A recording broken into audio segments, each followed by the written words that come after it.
Ich bin heute Morgen um 5 Uhr schon wach und bin ganz aufgeregt, weil ich mich total darauf gefreut habe, dass wir Geschenke verteilen dürfen. Hallo, ich bin Diana. Ich arbeite seit einem Jahr bei Barschuf, aber für Gern geschehen.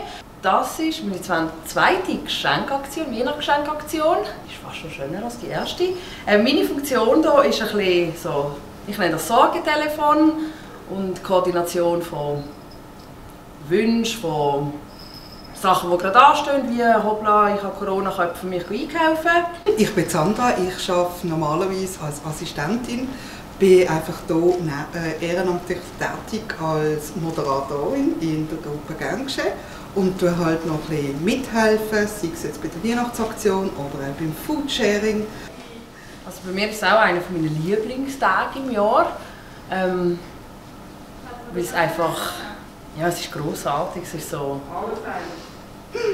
Wir haben doppelt so viele Leute wie letztes Jahr gehabt, sehr viele Kinder, die sich Sachen gewünscht haben.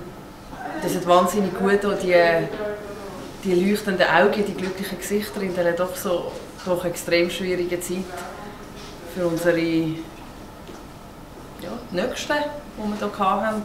Ja, das war sehr toll. Ich habe es beeindruckend gefunden, wie viele Leute das mitgezogen haben, wie viele uns unterstützt haben mit Geschenken bringen oder auch organisieren oder auch etwas twinten, dass wir dann wirklich so einen riesen Haufen von Geschenken haben, die wir verteilen dürfen. Ich glaube, es sind gegen die 200 Geschenke, so plus minus. Und in Geld gerechnet haben wir zwischen 30.000 bis 40.000 Franken. Ist einfach der Wert der Sachen. Was mir ganz nahe am Herzen war, sind A, Kindergeschenke und B, auch die ganzen Laptops für Schüler, für Schulen. Weil das ist so ein bisschen, also es ist aufgefallen, wie wahnsinnig viele Laptop-Wünsche gesehen sind, weil es einfach in der Schule gefordert wird.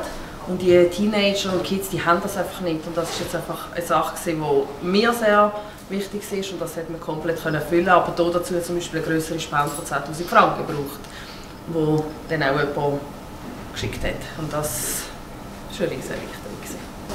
Ich habe es einfach wunderbar gefunden. Es ist beeindruckend.